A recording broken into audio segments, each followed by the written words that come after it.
What is up, everybody? This is your boy, Teran Rodriguez, bringing you another edition of Set Point. And as always, we have ourselves a jam-packed show as we have a lot to get into in the world of volleyball, such as Wisconsin upsetting Nebraska and handing them their first loss of the season. 0 NCAA Division I women's volleyball teams are undefeated. Because now everyone's basically 0-0, 0-0, and it's NCAA tournament time. Also, how about UCLA upsetting USC? But did that get them into the NCAA tournament?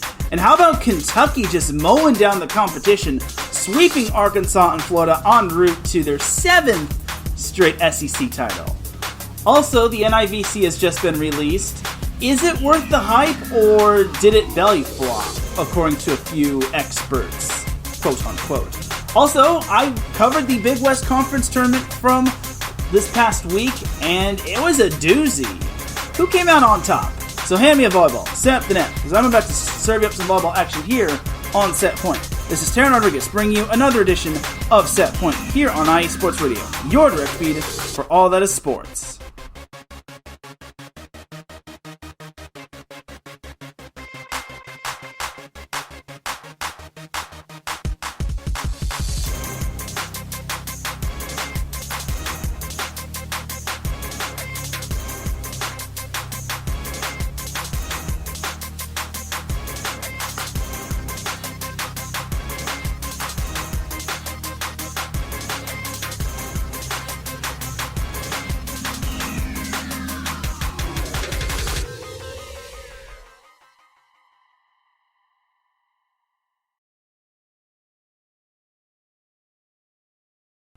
And welcome one, welcome all to another edition of Set Point.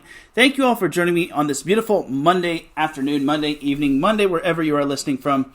Either way, you have made your way into episode 222 of Set Point. And without any further delay, let us begin. But first and foremost, Set Point would not be where it's at without IE Sports Radio providing the platform to go live on Spreaker. Please do follow IE Sports Radio on X, formerly known as Twitter, Instagram, and on TikTok. Also, we have Facebook, a Facebook page, for those that still use Facebook. All you just have to do is type in the word IE, then sports, then radio, and then like us, and then boom, that's how you're able to follow us. We also have a website that is daily updated, www.iesportsradio.com, for sports news, our blog, our Hall of Fame, our Fans of the Month, our pages dedicated to each podcast, such as Set Point, our community forum, and we have a merchandise shop because now it's getting on into wintertime, so you better grab yourself a hoodie. Because for the past 9 years and counting, IE Sports Radio has been bringing you amazing content ranging from interviewing legendary athletes, coaches, and other authorized media personnel to building tailor-made shows dedicated to all major sports days around the country. Thank you to everyone for all of your support and for making IE Sports Radio your direct feed for all that sports. Huge shout out to our sponsor, Planet Jerky Premium Brisket Beef Jerky. Planet Jerky is the official jerky of the 2022 California League champion Lake Elsinore Storm, the single A affiliate of the San Diego Padres. This all-brisket jerky has gluten-free options, contains no MSG, no sodium nitrate, it's low in sugar, and high in protein. This is some of the best jerky you can get your hands on. All you have to do is visit www.planetjerky.net and place your order. And from what I saw, $50 off, I'm sorry, not $50. If you buy $50 or more on your order, you get free shipping. Plus, from what I saw, prices are slashed, so get them while they're discounted.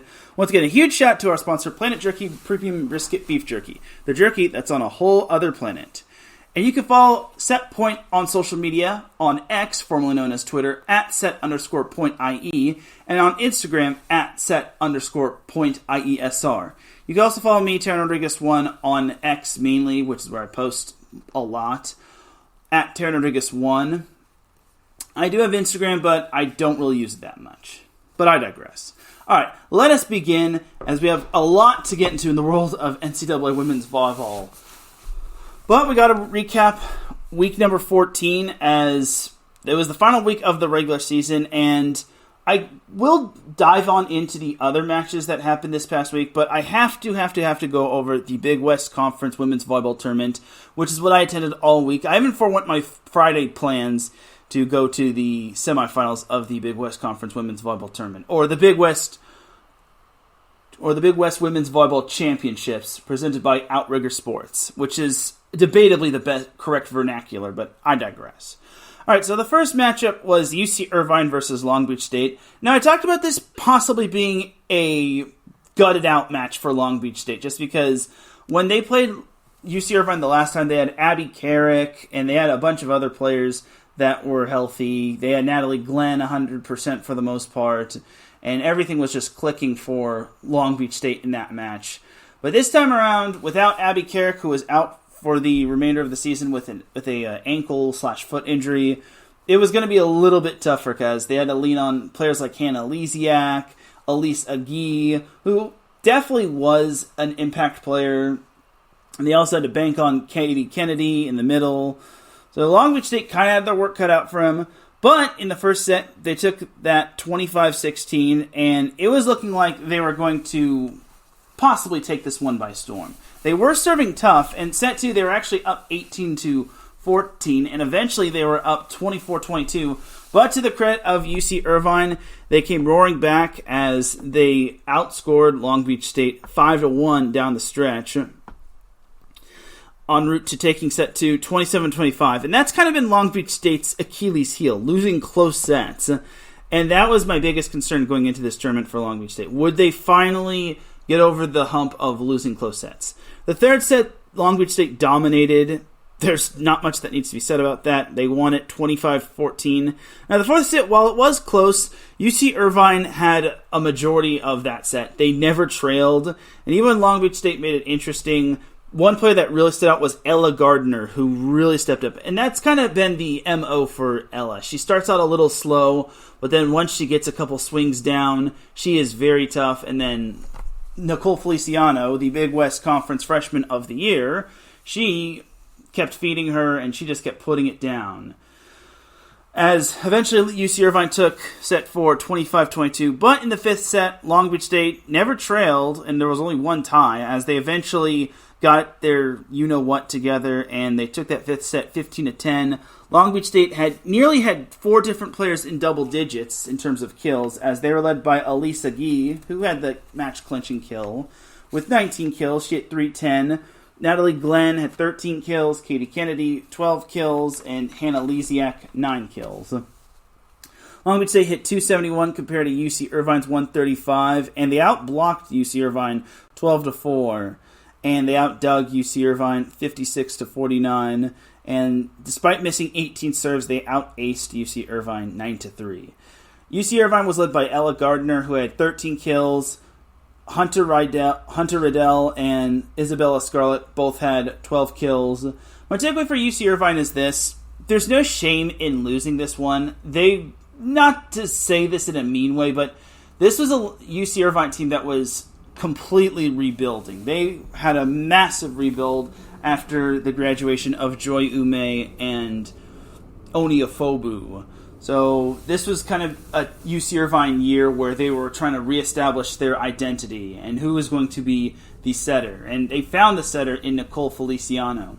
And Hunter Riddell, she did her thing. And my biggest question, however, is where was Mariana Bertoloni? I know they wanted to mix it up and give Ella, Hunter, and Isabella more swings, as Scarlett had a hitting percentage of .478, but why did Mariana Bertoloni only have 5 kills? Why couldn't they set her more? But I guess maybe Long Beach State, they didn't want it to be so obvious just because they knew Mariana Bertoloni was the big-time hitter for UC Irvine. For Long Beach State, my takeaway for them is this. This was kind of expected. I knew they would win, but I also knew they were going to have to sweat it out. So nothing ultimately to take away from them. It just showed that having Natalie Glenn is so crucial, and having Elise Agee, she has been a warrior for them all season long. Jumping over to the other quarterfinal, or the other first-round matchup, we had UC Davis taking on Cal Poly. Now, this matchup was rather interesting, as Davis entered as the 6th seed. It looked like they were going to be finishing 5th throughout the most part, but then they kind of lost a few matches along the way. They lost to UC Irvine. They also lost to Cal Poly in a heartbreaker from about a week ago, less than a week ago from that match. And then Cal Poly had just played its 11th fifth straight match, or 11th five-set match against Cal Poly, having won that one. As UC Davis actually took charge, they won the first set 25-19. They were serving very tough. They have a nice little jump serve, which is pretty cool if you ask me.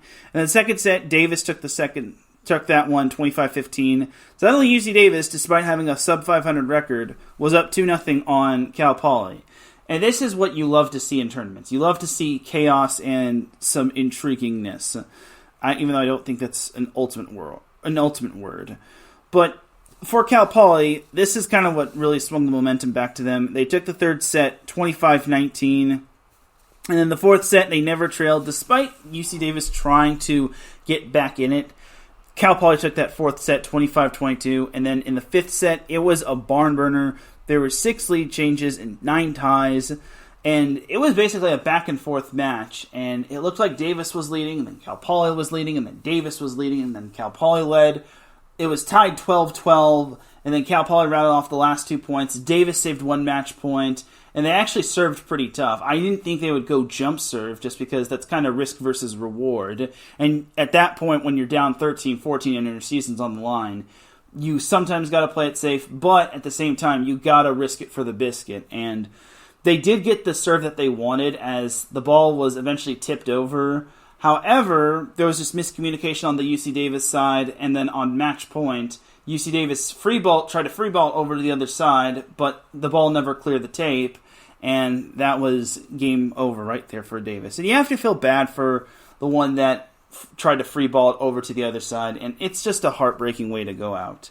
As Cal Poly was led by Tommy Stockham, who had 16 kills, Annabelle Falcon had 14 kills, and then Lizzie Markovska and Kate Slack both had 5 kills.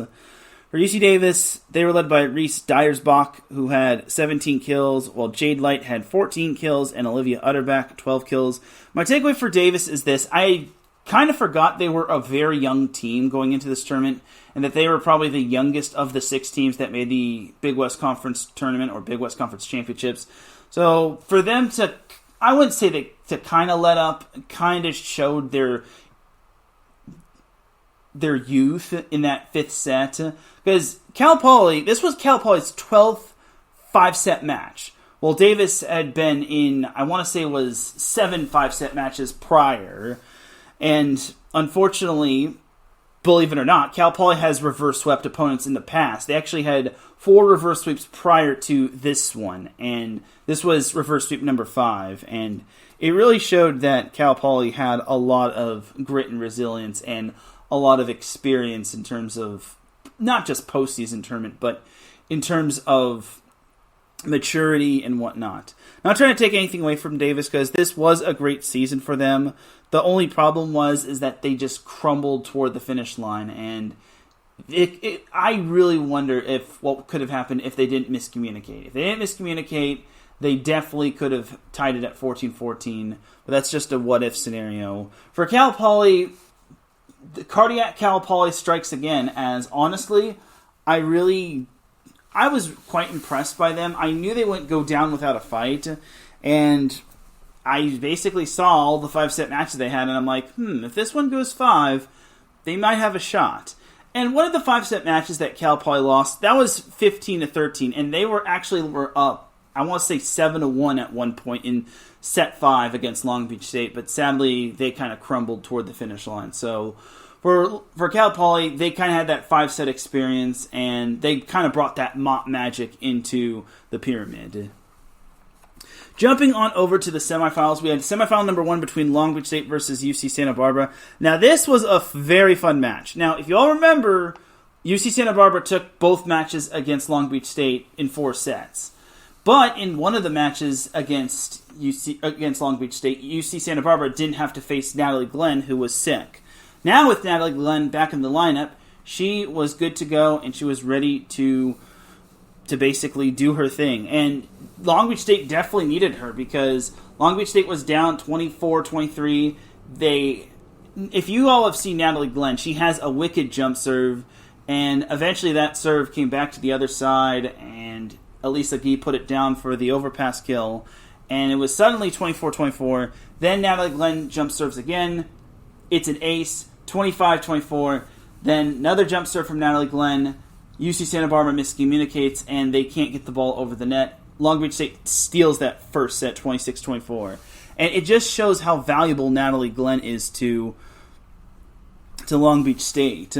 Then the second set, this is kind of a reversal of fortune. Long Beach State actually led 23-21, but UC Santa Barbara, being the very talented team that they are, rattled off 4 straight points. And it was another set that Long Beach State lost in close fashion, which I was very concerned about that. I was really thinking, how is Long Beach State going to win the finals of this whole tournament if they can't close out close sets?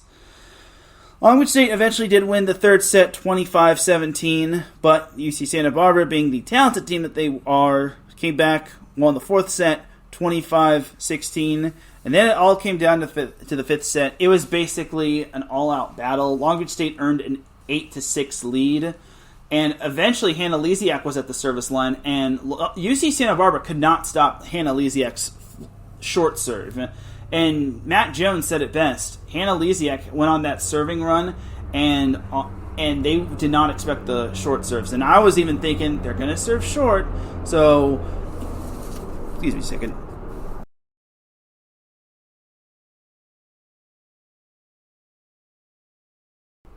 Sorry about that. There was a helicopter flying above. No, I'm pretty sure the IRS is not after me. But back to Long Beach State versus UC Santa Barbara. Hannah Lesiak in that fifth set really served up a storm with that short serve.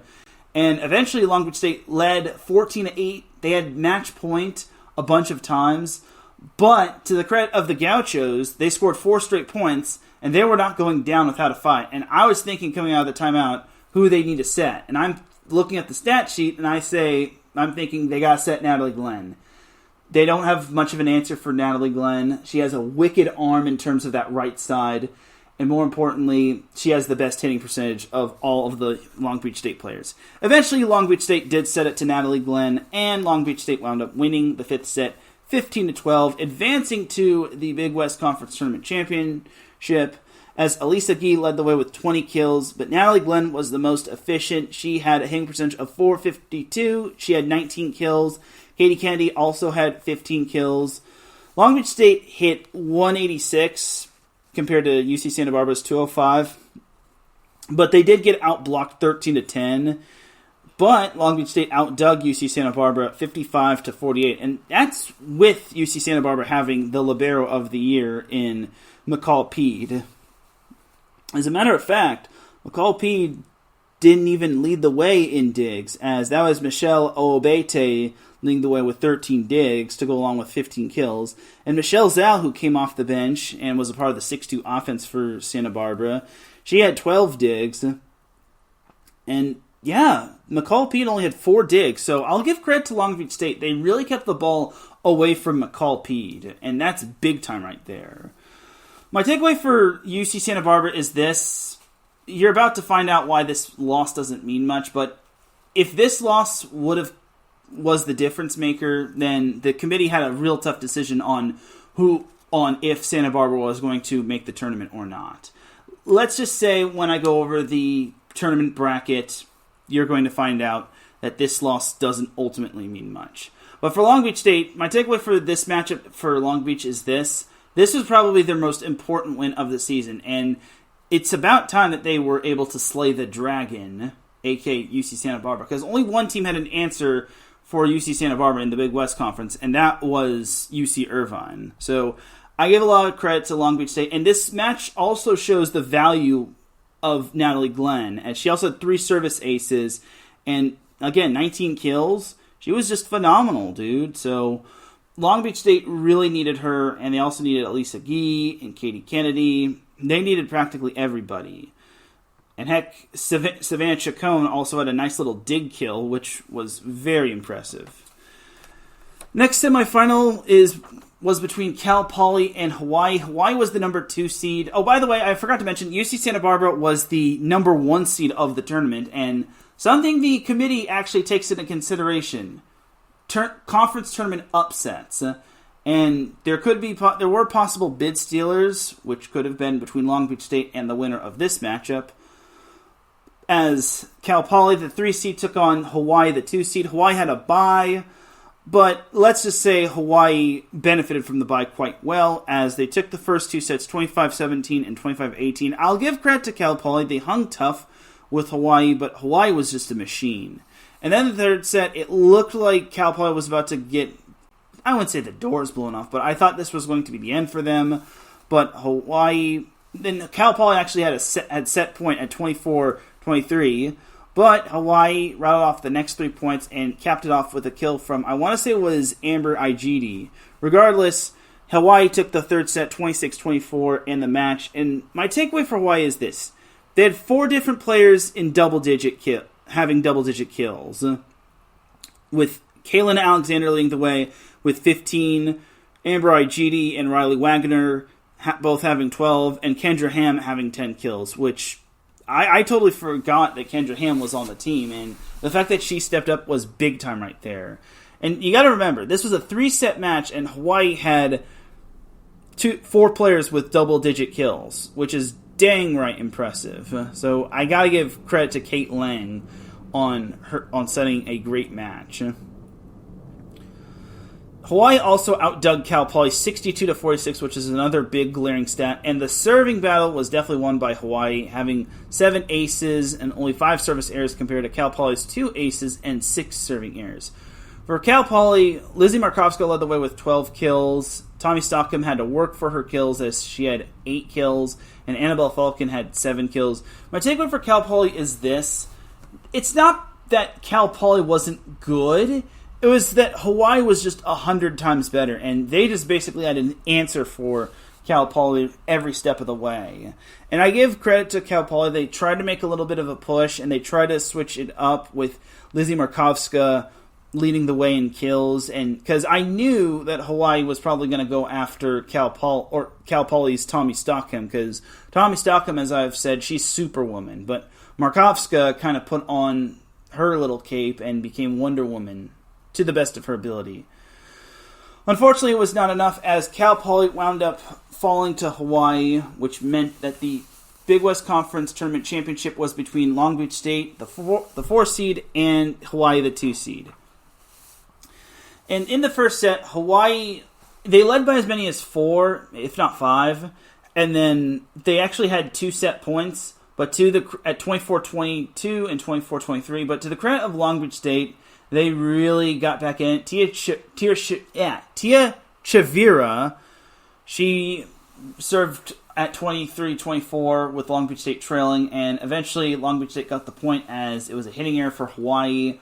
But unfortunately, Tia Chavira served it into the net, and I hate to have to call out a player on that, but her serve is so 50-50. It's so fast, but it could also serve right into the net, or it'll serve out of bounds. So it kind of makes me wonder why Tyler Hildebrand didn't go to Kai Lopez. And that's no knock against Tia Chavira. She does a great job serving the ball, and she is a veteran on this team. But I kind of have to wonder, maybe you go to Kai Lopez, who has that serve that serves fast and right at the whistle, and sometimes catches players off guard, or the opposing players off guard. So, not trying to say that serve was the difference maker, but on the next point, Hawaii took the set 26-24 off of a kill from Riley Wagner. And my takeaway for Hawaii, my early takeaway for Hawaii this whole tournament is this.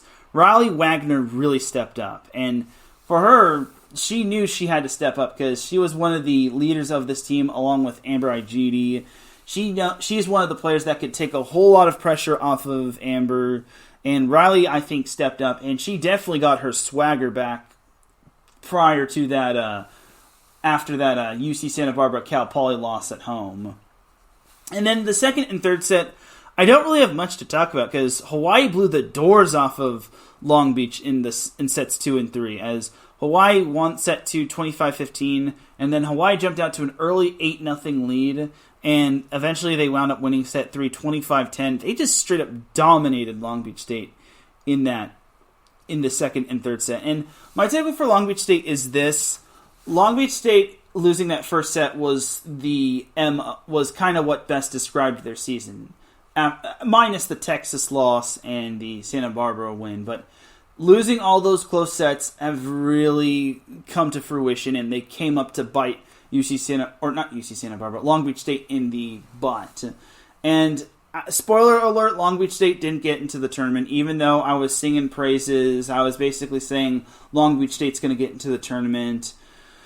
Unfortunately, even with the win over number 1 Texas back in week 1, even with the win over Omaha, which I thought was a good win, considering Omaha won their tournament, even with playing Nebraska, which is number 1 in the nation, and which wound up winning the Big Ten, even with playing UCLA, which had wins over USC, which I'll get into in a little bit, and Washington State, even playing the likes of Alabama State and New Mexico State, which made their conference tournament finals respectively.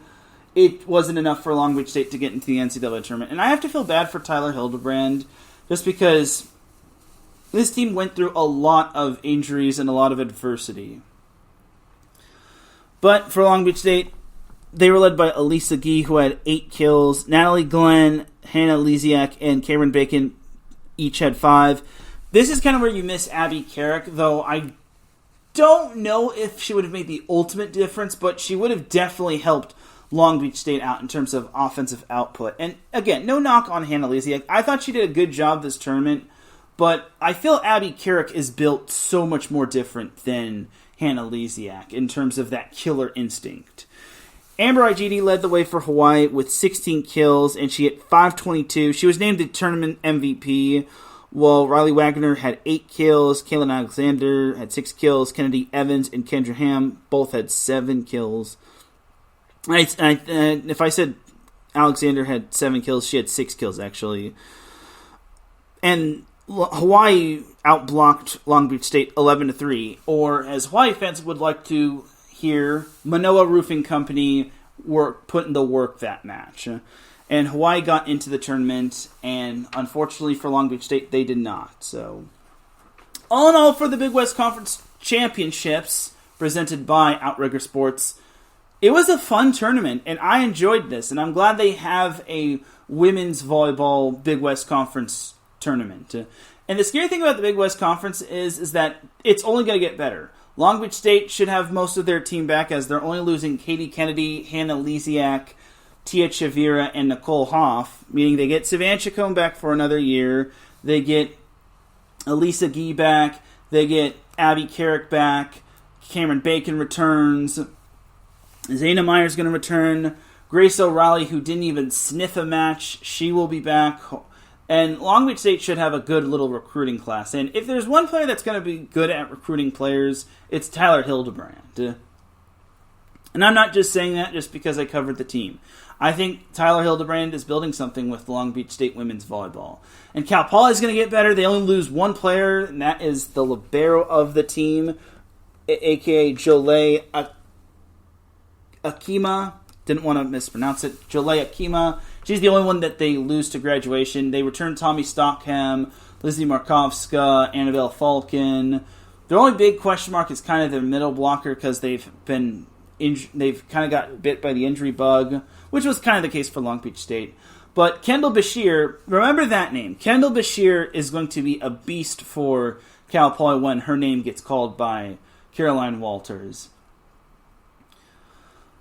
So Cal Poly will be good. UC Davis should be good because they return a majority of their roster. Hawaii, I'm just going to say this. Hawaii is not going to go anywhere. Hawaii is going to reload. They always reload and never rebuild. And Robin Amo, I got to give her a lot of credit. She does such a great job.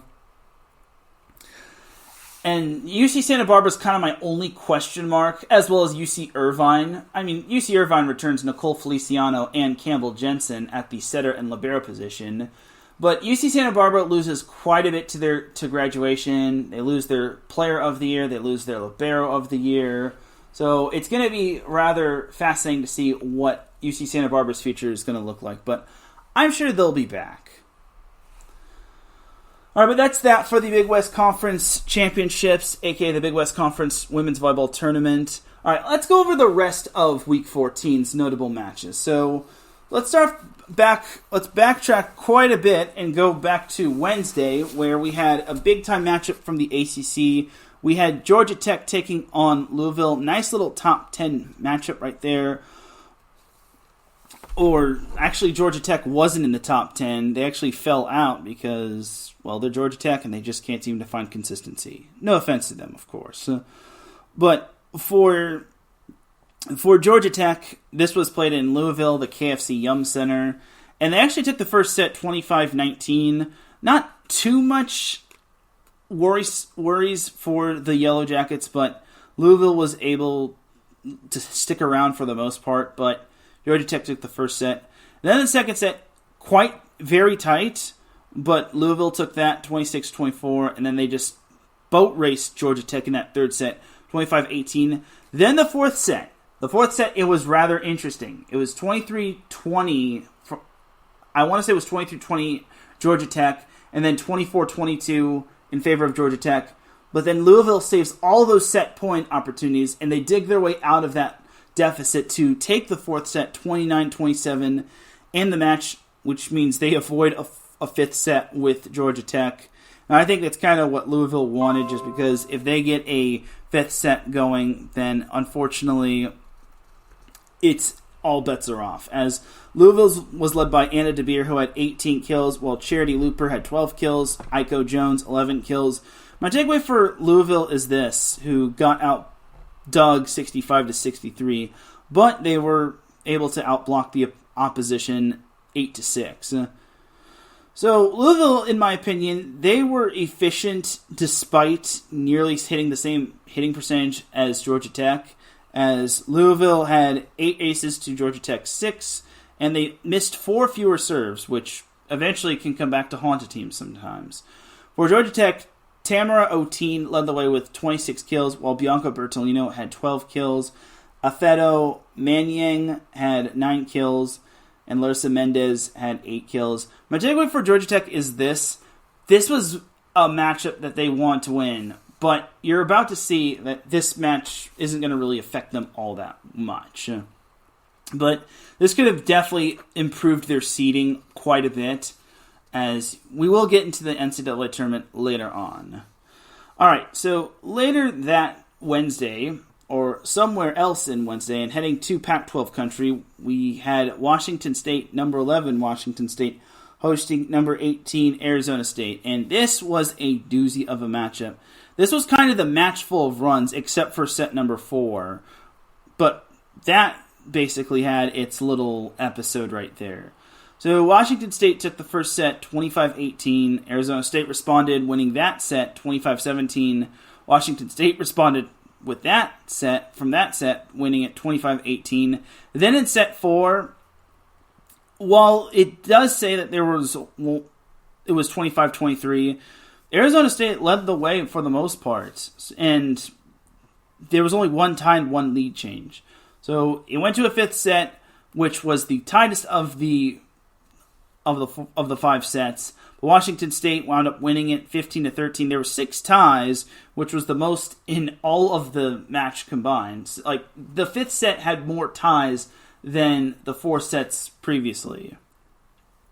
But there was only one lead change, as like I said, this was kind of the match full of runs, and eventually Washington State held on and avoided the upset, as Washington State was led by Iman Isanovic, who had 12 kills, while Magda Yalashava had 10 kills. She also became the all-time block leader, so good job to Magda. Katie Ryan also had 10 kills, and Lana Radakovic and Pia Timmer both had 9 kills. My takeaway for Washington State is this. It's definitely a good win, especially when you beat a ranked opponent. And this definitely solidified their case for being a top 16 seed. So I wasn't surprised at Washington State winning. They obviously had a little bit of a scare, but those Sun Devils are good. Marta Levinska led the way with 21 kills, while Jelly Cyril added 11 kills. My takeaway for Arizona State is this. They really missed out on a chance to host. And if they win this matchup, then they definitely could have finished second in the Pac-12. But unfortunately, it was a loss for them. But hey, what can you do? The fact that they've been battling with a lot of teams, the fact that they beat Stanford and they beat Oregon, shows that Arizona State is for real and they're not just all show and no go. Jumping over to Friday's matchups and heading down to the Big East, we had St. John's upsetting Marquette in a 5-set thriller. Marquette boat raced St. John's in the first set, 25-11. St. John's returned to form and took that set 25-14. Marquette rebounded, won that set 25-20, and St. John's edged out Marquette for the most part 25-22. Then in set 5, it was another barn burner, and despite it being 15-13, St. John's had the lead for the most part, and there were only 2 ties, as St. John's wound up winning that 5th set 15-13. St. John's was led by Lucrezia Lodi, who had, I want to say her name could be Lulu, but Lucrezia Lodi had 20 kills, while Georgia Walther had 15 kills, and then Aaron Jones added 9 kills.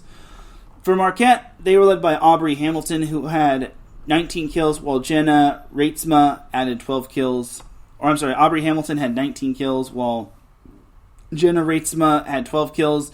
My takeaway from Marquette is this. I don't know how you lose this matchup on your home floor, just because this was in the Big East Conference Tournament, and sadly for Marquette, they wound up losing. For St. John's, this was a big win for them. Unfortunately, they wound up losing to Creighton in the final of the Big East Conference Tournament, which is a bummer, but it is what it is, and I will say this, St. John's didn't get into the NCAA tournament. But more on that later. Staying in the Cheese State, aka Wisconsin, we had number 5 Wisconsin taking on number 1 Nebraska. Nebraska was undefeated in Big Ten play, and they were undefeated altogether. Then Wisconsin, they needed the win in order to lock up a top 4 seed possibly, and Wisconsin really showed up. Now, if you all have been paying attention to Wisconsin's matches, they did not have Anna Smrek in the losses to Purdue and Penn State, and that makes a huge difference.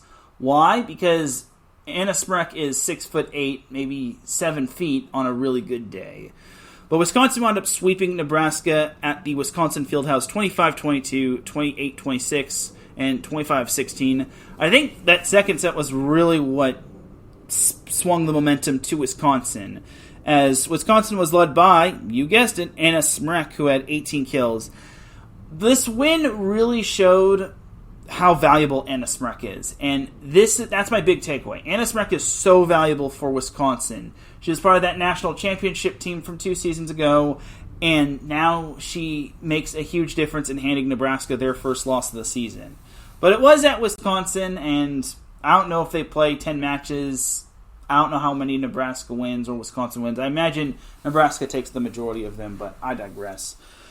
Smrek wasn't by herself in terms of leading the charge, as Sarah Franklin added 16 kills on a hitting percentage of .424, and she had 12 digs. And then Tammy Thomas-Ilara added 8 kills. So my overall takeaway from Wisconsin is this. Now that you have Anna Smrek, you no longer have the excuses.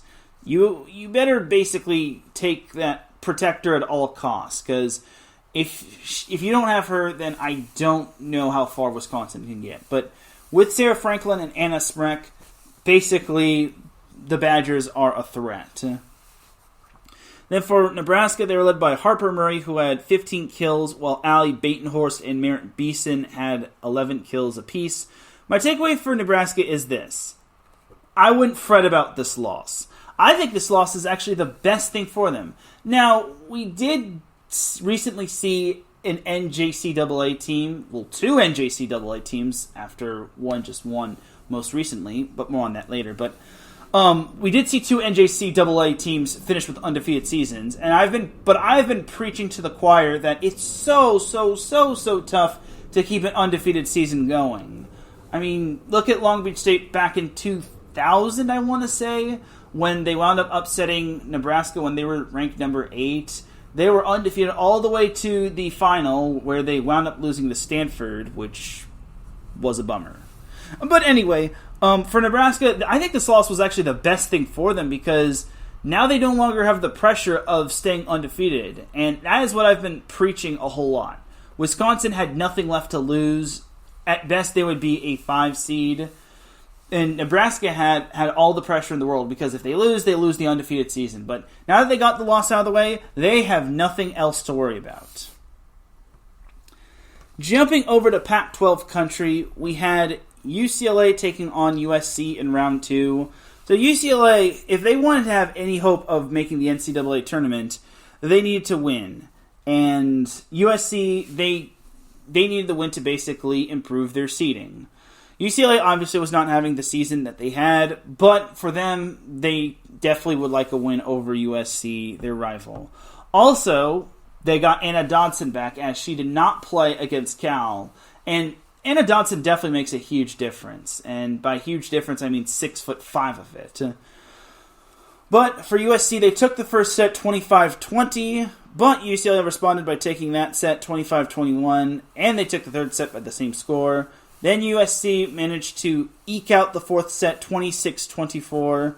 However, UCLA jumped out to an early lead. USC tried to take it back, but then UCLA took it back from them, and then they eventually took the fifth set 15-13, defeating USC at the Galen Center, which was actually the second loss for USC, as it was actually their second straight loss at home, as they just recently lost to Stanford this past Sunday.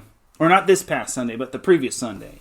As UCLA was led by Iman Njai, who had 21 kills, while Sheridan Leverett had 13 kills. Anna Dodson had 10 kills to go along with 5 blocks, and Desiree Becker added 9 kills and 9 blocks. Peyton Dweck had 18 digs as well, as UCLA hit a whopping 297. USC was led by Skylar Fields, who had 21 kills, and thank God for USC's sake they got her back. I will also just mention that USC lost to Oregon in 4 sets, and also UCLA outlasted Oregon State that same night as USC played Oregon. Actually, it was the night after USC played Oregon, because USC and Oregon played on Tuesday, and then UCLA played Oregon State on Wednesday. But USC was led by Skylar Fields, who had 21 kills, while Tyra Ariel had 13 kills. London Wajay added 11 kills. Gala Trubint had 21 digs, was the only double-digit dig player, as Mia Tuaniga had 51 assists to go along with 3 service aces and 9 digs. My takeaway for SC is this. I don't know how you lose to UCLA, but here's my thing. It's a rivalry game. I understand it. But for USC, this kind of goes back to what I've been saying. They can't just bank on Skylar Fields forever. And it's good that they got Tyra Ariel and London Wajay going. But this was kind of the case of they just fell short to a team that I think is slightly better than them, despite what the records show in the Pac-12. Now, I will also just say, if USC can't beat UCLA, I just don't see how far USC can go. And unfortunately, spoiler alert, UCLA did not make the NCAA tournament. So, unfortunately for all Bruin fans, and my prediction was wrong. I'm sorry to everyone. My prediction did not age well. UCLA did not make the NCAA tournament, so I'm sorry to everybody. Speaking of USC, I got to give a shout to Larry B. He says, I'm late, but I'm here. Thank you for tuning in. And Marcus Los Great says, salute. Thank you, my brother Marcus. All right. Jumping on over to SEC country, and I forgot to make note of this just because, unfortunately, Arkansas and Kentucky couldn't print out their box scores. I'm looking at you, Arkansas and Kentucky. How dare you not print out your box score from this and make it accessible? I mean, it wasn't accessible on Arkansas's website, and it wasn't accessible on Kentucky's website. I need a print. Come on now, like. Why you gotta do that? Why you gotta do that to me? Anyway, but long story short, Kentucky swept Arkansas. It was actually number 10 Kentucky taking on number 9 Arkansas, and it was at Arkansas, but Kentucky was able to break out the brooms and sweep the Razorbacks. Now, I was a little surprised that this happened, and I couldn't really believe it, if you ask me, and now Arkansas's stats are up. Thanks, Razorbacks. Anyway, but the first two sets were basically all Kentucky, as they won those first two sets 25-19 and 25-14. Then in set number 3, Kentucky kind of had a little trouble closing out Arkansas, but Arkansas was playing with a lot of pride on the line, as it was on their home floor, as they wound up beating...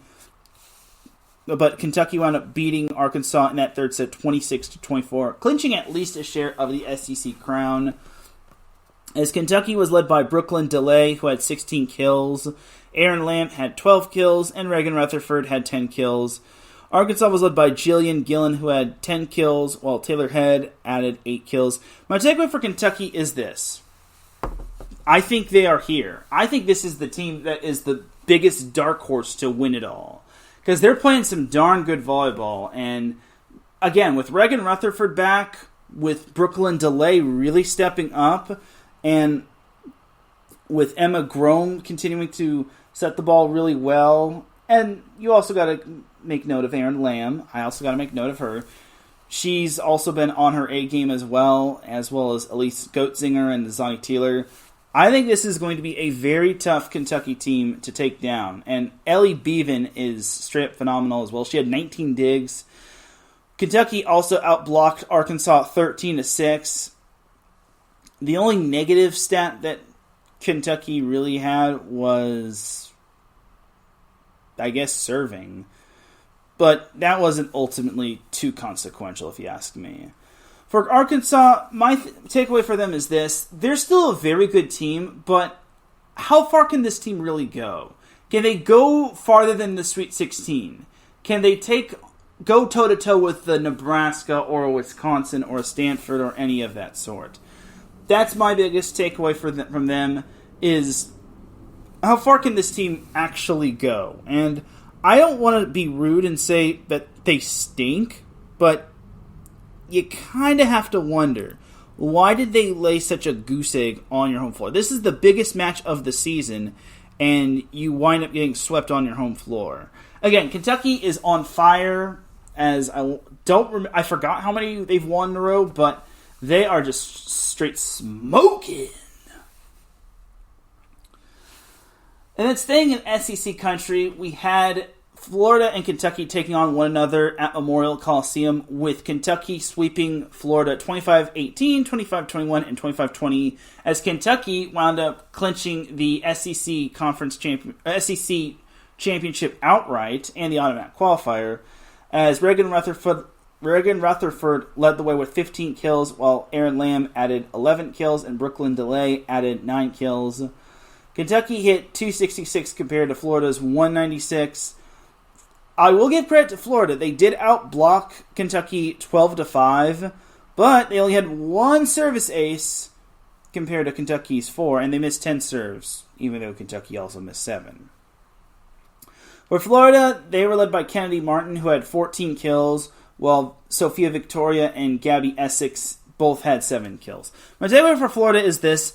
I don't know how far this team can really go. Without Anna Dixon, without Kira Hudson, and Alexis Stuckey, I don't think Florida can go as far as they were projected to go with those 3 players.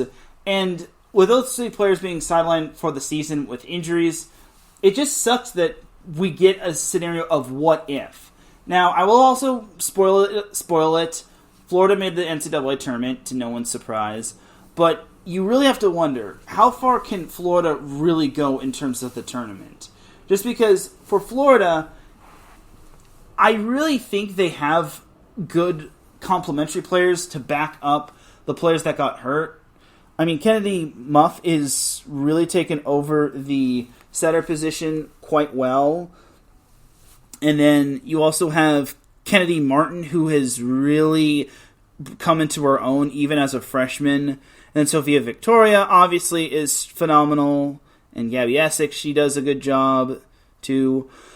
But for Florida, I don't know if they can go that deep into the tournament. I'll say Sweet 16 at best. Florida goes is as far as Florida goes, unless Alexis Stuckey and all those players that I just mentioned, Kira Hudson and Anna Dixon, they all return, but they're out for the season. There's no way they come back.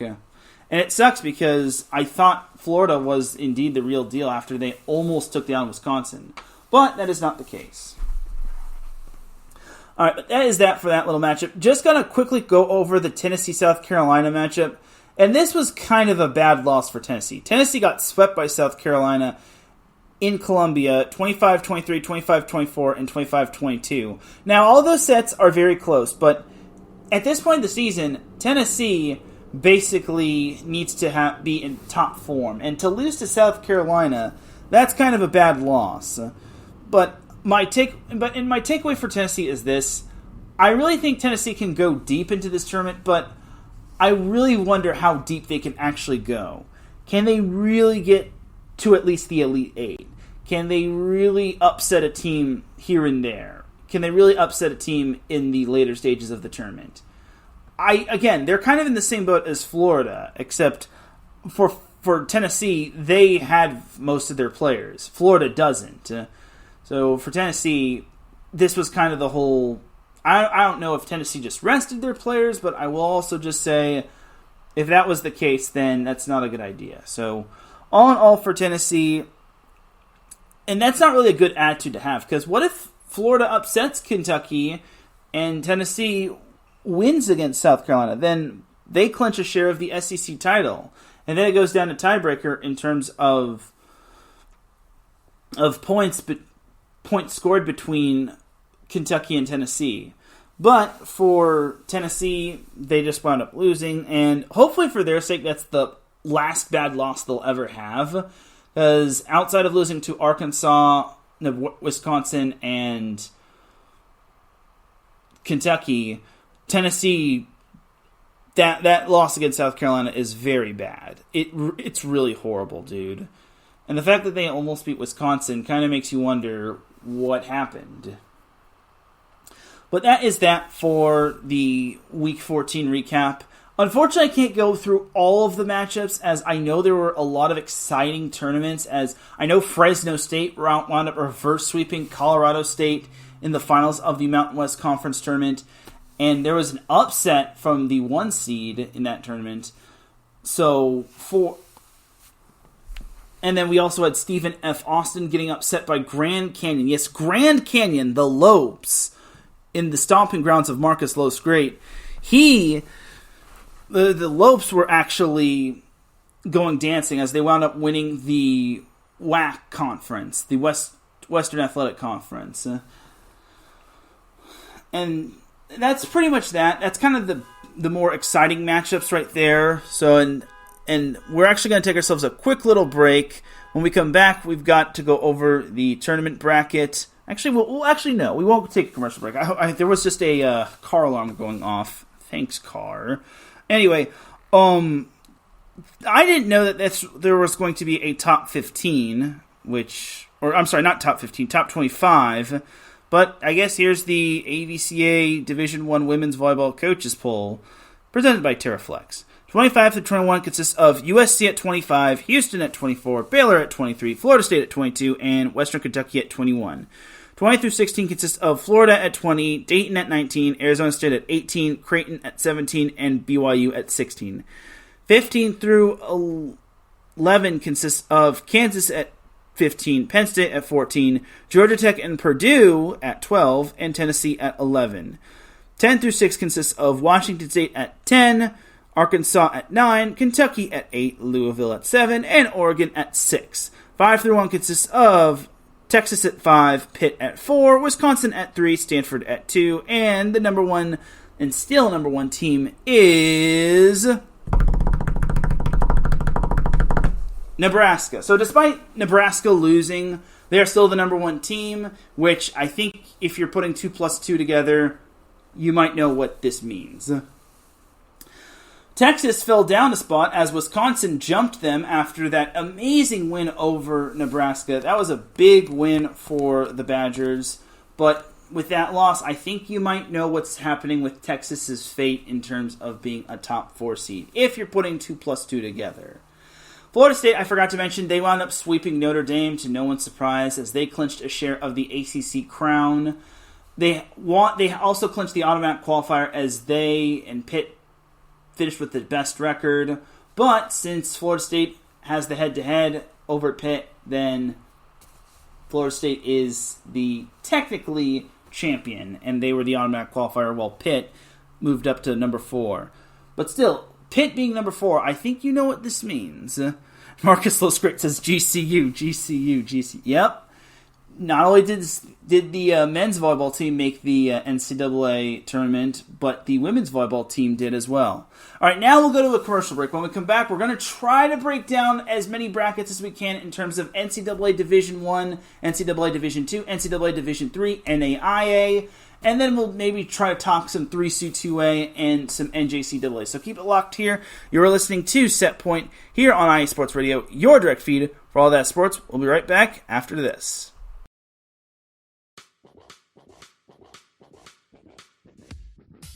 Hello, sports fans. It's me, your boy Larry B, and I want to walk you through the world of sports. No. Not just the mainstream major TV deal type sports, although those are important too. But let me be your guide through your journey of all sports, from college to the pros, the minors, and everything in between. Each week, we are talking sports galore with true diehards just like you from a hardcore fan's perspective that's sure to quench your thirst around leagues you may know all too well and some you may even discover here. That's right, sports fans. If you love sports of all kinds, enjoy hearing amazing sports stories, and respect all sports because you know how difficult any of them can be to play or compete in, then this is your show.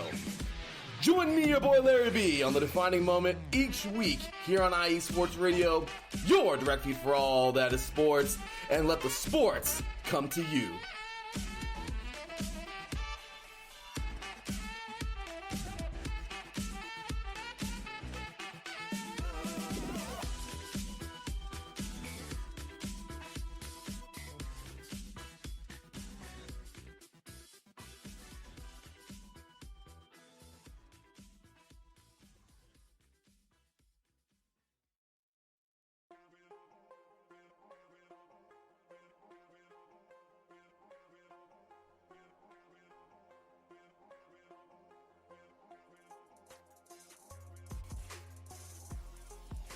Hello, ladies and sinners.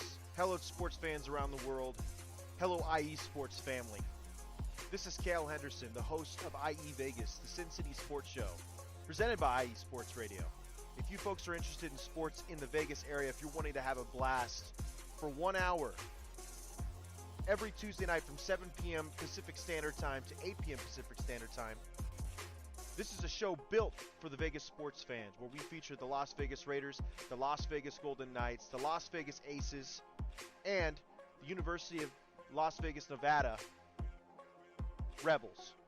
Hopefully, fingers crossed, MLB team coming soon. Either way, if you folks are looking to have a blast for 1 hour each and every week, tune in Tuesday, 7 p.m. Pacific Standard Time to 8 p.m. Pacific Standard Time. If you folks are interested in Vegas sports news, go to our Twitter, at SinCities_IESR, and you can speak with me, the host, Cale Henderson, at Cale_Henderson on Twitter. At any time, be happy to reply. Always want to reach out to our fans. Again, the Sin City Sports Show, presented by IE Sports Radio, your direct feed for all that is sports.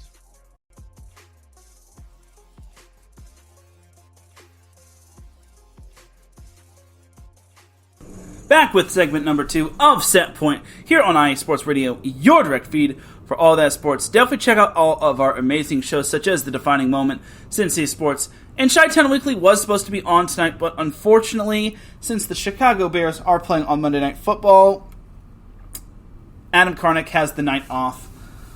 Unfortunately, I couldn't go live earlier just because I came off of work, so I had to start 30 minutes later, sadly, but it is what it is. All right, but let's spend the last 20 minutes trying to go over some NCAA women's volleyball brackets. And by brackets, I mean Division II, Division III, NAIA. And if we have enough time, we'll try to go over some 3C2A and some NJCAA. But first, I actually have a quick little tidbit of news from the Pro Volleyball Federation. So the Pro Volleyball Federation actually has revealed the name of their new Las Vegas team.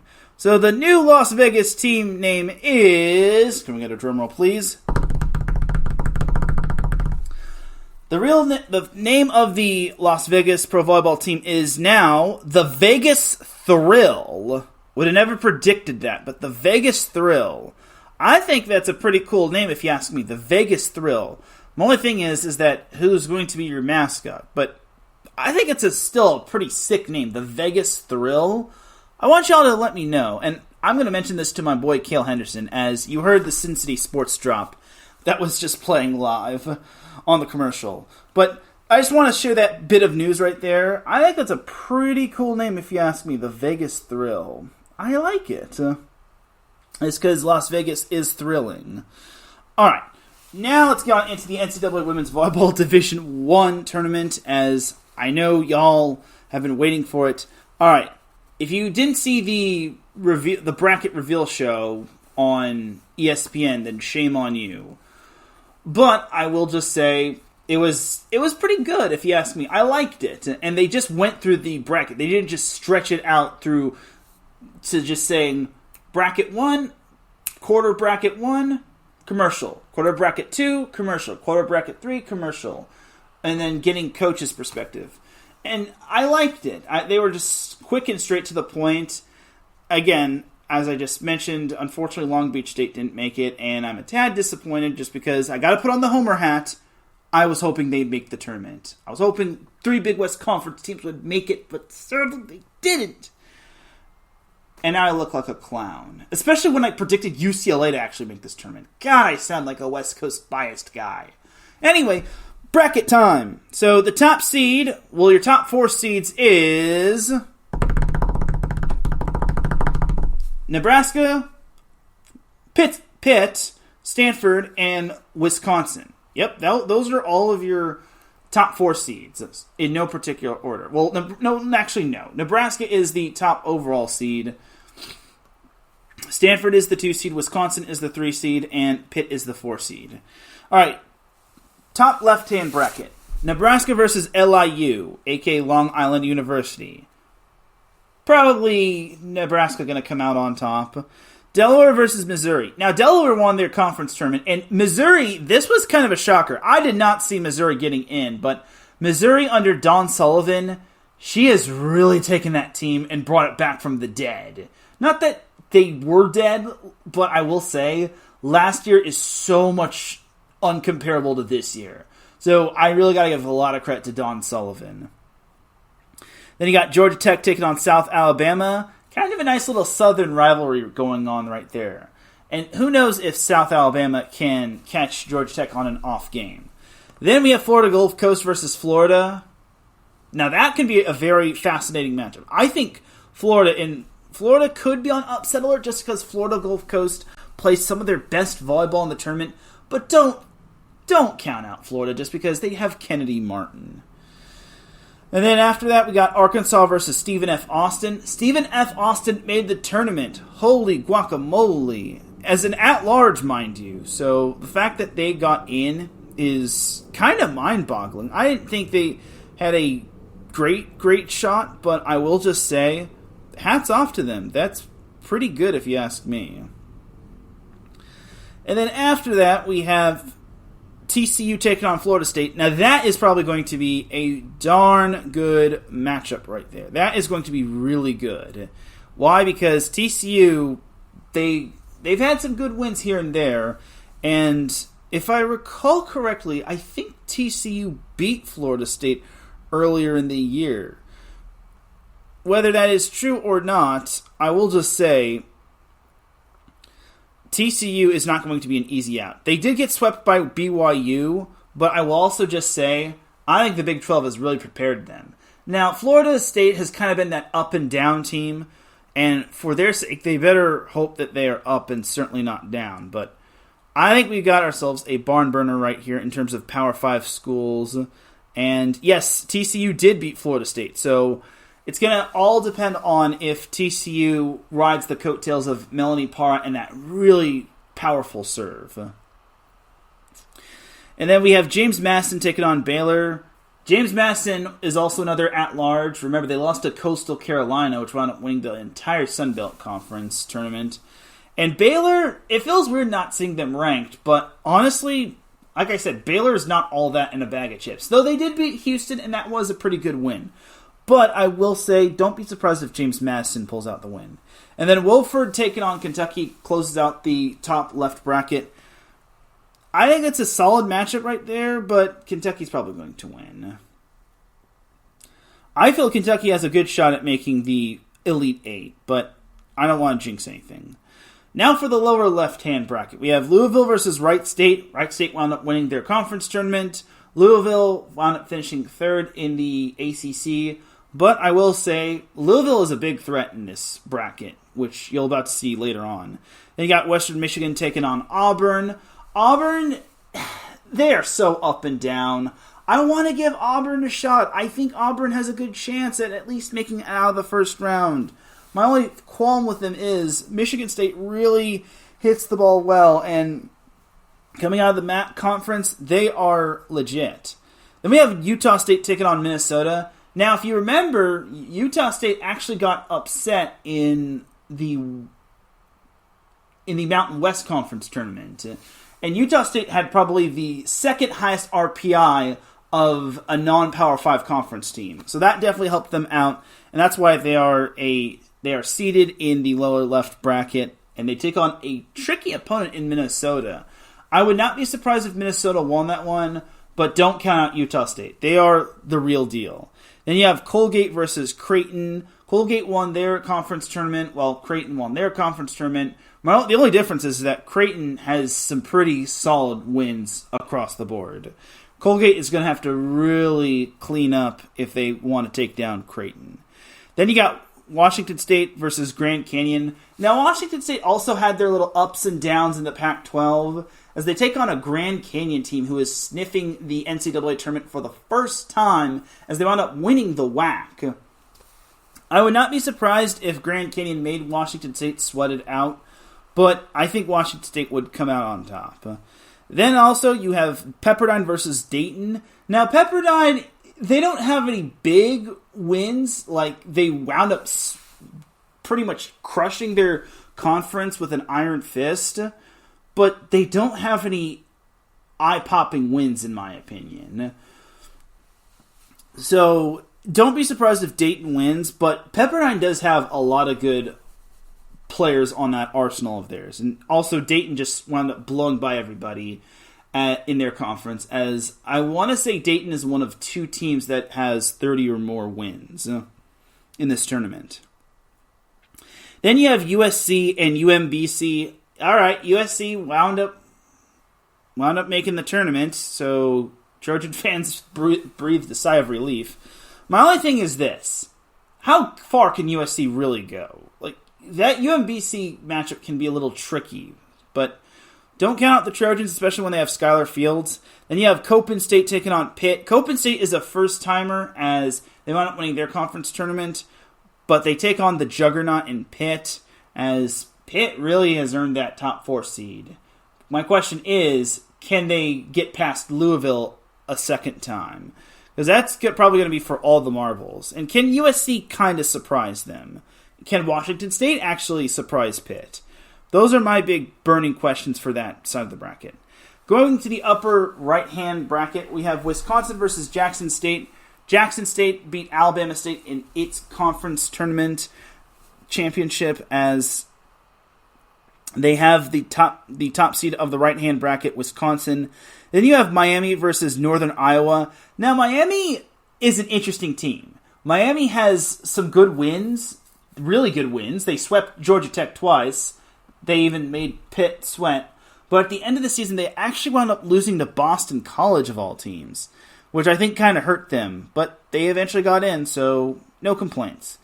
Then you've got the Battle of the Blues, Penn State versus Yale. Now, Penn State, they've also had their ups and downs in the Big Ten, but I really think Penn State can really... I think they're the biggest threat to Wisconsin, in my opinion.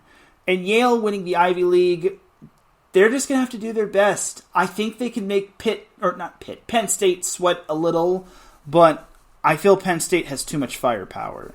Then you got Omaha versus Kansas. Now, Omaha is a first-timer in this NCAA tournament. They actually wound up winning the Summit League Championship.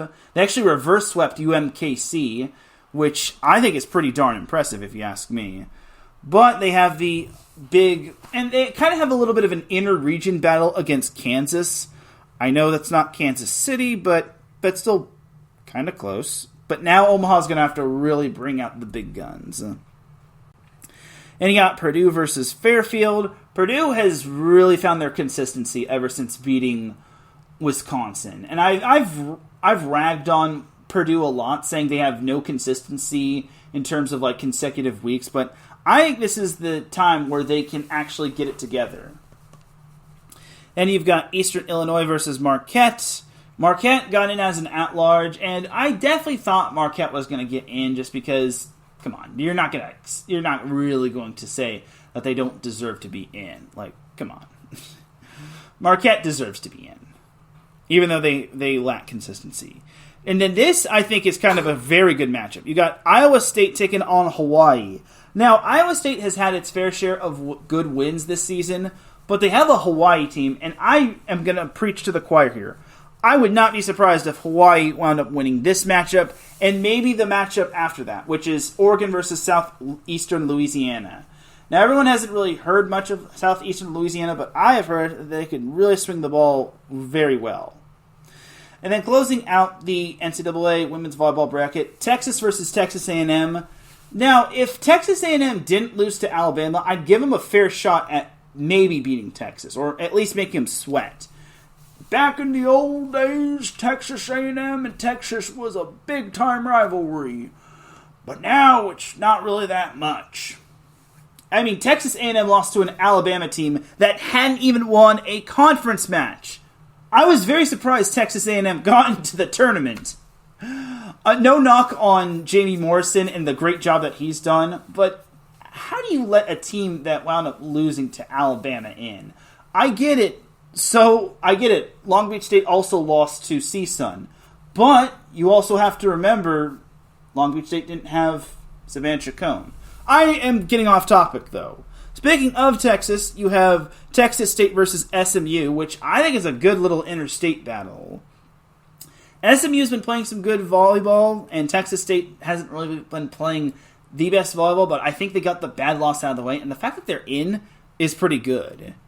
And then you have Western Kentucky taking on Coastal Carolina. I think this is a sneaky good matchup right here because Coastal Carolina has that freshman setter who is just straight up phenomenal. She is a triple-double machine. She has broken the record for most triple-doubles in a season. I don't know if they'll handle Western Kentucky, though. Like, those Hilltoppers are definitely on one, but we'll see what happens. Then you got High Point versus Tennessee. My only hope for Tennessee is this. They got the bad loss out of the way. And they better beat a team named Kentucky this time around. I just don't think Tennessee goes farther than the Sweet 16 because Texas is obviously going to rip them like a shredder does paper. Then you got BYU versus Weber State. Okay, BYU is not losing in the first round. Under Heather Olmstead, they have gone past the first round the past 8 seasons. If for some reason BYU loses in the opening round, we will all do what Marcus is doing in the chat room. We will laugh at them. I'm just kidding, BYU fans. Then we have Georgia versus Arizona State. That one, I would not be surprised if that one went 5. Georgia is well known for pulling off upsets. They pulled an upset against Arkansas. Don't be surprised if they make Marta Levinska's life a living nightmare. But Arizona State's pretty good. If they only go as far as Marta Levinska goes. Then you have Houston versus UC Santa Barbara. Yeah, UC Santa Barbara got into this tournament. I knew they would get in. If they wouldn't get in, that would have been so criminal of the NCAA tournament. But for UC Santa Barbara, I kind of like them in this matchup against Houston. They got the bad loss out of the way against Long Beach State, and now they can only go up from here. And then the last matchup we have is Fresno State versus Stanford. Nice little Northern California battle right there because, well, I will just say, Fresno State earned that spot into the NCAA tournament, winning the Mountain West Conference tournament via a reverse sweep against Colorado State. So that is your entire field of 64. Now, I also got to mention the last 4 in. So your last 4 in was Miami, the U, Stephen F. Austin, Texas A&M, and UC Santa Barbara. I will just say Texas A&M, I don't know if they deserve to be in the tournament. Now, I won't say Santa Barbara, Stephen F. Austin, and Miami, yes. And I get it, Texas A&M has the win over Florida, but remember, Florida didn't have their entire roster. They were missing some players at the time. I think you swap Texas A&M with someone else. Now, I also should mention the last 8 out. So last year there was a last 3 out. Now this year it's a last 8 out. All right, committee, make up your mind. Is it last 8 out or is it last 3 out? I missed the old days of last 4 out. Like, come on. All right. So the first 8 teams out are Drake this is in no particular order. Drake, Duke, Kansas State, Loyola Chicago, LMU, the Lions, NC State, St. John's, and UCLA. So I'm very surprised UCLA didn't make it. I'm extremely surprised Kansas State didn't make it. LMU, I thought, would have had an outside chance because they don't have too many standout wins, and the West Coast Conference is complete. I wouldn't say, other than Pepperdine and LMU, it's complete garbage truck juice. St. John's, I'm a little surprised they got let out. I'm also surprised Long Beach State wasn't one of the last 8 teams out, but that's just me wearing my Homer hat. I need to take that Homer hat off. If you all heard that in the background, that was me throwing a hat, my Homer hat. Anyway, but that is all for the NCAA Women's Volleyball Division I tournament, and we don't have much time to go over the NCAA Division II bracket or the NCAA Division III bracket. So I'm sorry to the people that really want to listen to a little NCAA Division III talk discussion or the 3C2A or the NJCAA. I'm trying to make note of all things volleyball. I just don't want to do Division I want to go over all of the volleyball postseason action that's happening. And I feel horrible. I'm sorry, volleyball fans. But this is what happens when I have work from 2 to 6 and then I get off to a 30-minute delay, and then I have another near 10-minute delay just because I didn't get home until nearly 6:40 my time. But it is what it is, and we'll have to save all the NCAA Division II, Division III, NAIA, NJCAA, and the 3C2A for next week. But on that note, that is going to do it for this week's episode of Set Point. Ladies and gentlemen, it is that time to drop the beat, because I'm about to dip like a banana in chocolate. You feel me? Thank you, everyone, for tuning in to Set Point. I really do appreciate everybody tuning in. If you listen live, I appreciate you. If you listen at work, I appreciate you. If you listen on the playback, I appreciate you. If you listen at any time, any place, anywhere, I appreciate you. Shout out to the live chat room that was listening. I appreciate you. Marcus, Los, Great, Larry B, and Patty Bax. Patty Bax also was listening. She said she was hoping I had a great show. I really do appreciate that. I only wish I had the mobility and the finances to go to an NCAA women's volleyball match as a member of the media, or at least as a spectator, but I unfortunately won't, and I forgot to go over the NIVC. Long story short, it's not as great as most people were hyping it up. I'm not going to give out names on who is hyping it up, but the people that were, one person from the volleyball media was saying that the NIVC was going to have great teams like San Diego, Ohio State, Long Beach State. The list goes on and on. But there's only one Power 5 conference team in that NIVC, and that's Clemson. I kind of sounded off on X as well. So I know teams have the right to decline, but I thought it was going to be a little bit better, but this is why you can't hype up the NIVC, because you don't know who's going to be accepting. Anyway, but that is that for this week's episode. It is NCAA Women's Volleyball Tournament time, not just in Division I, but through all the lower divisions. Thank you to everyone that listened in. I appreciate your support. It means a lot. The SoCal Supreme Sports Show should be back this week. It all depends on which day. But until then, have yourself a great rest of the evening. Enjoy the volleyball action. Joey Pogart with Where You At Sports Chat is about to come on, so don't go anywhere if you're listening live. And I'll see you later on for the SoCal Supreme Sports Show. Peace!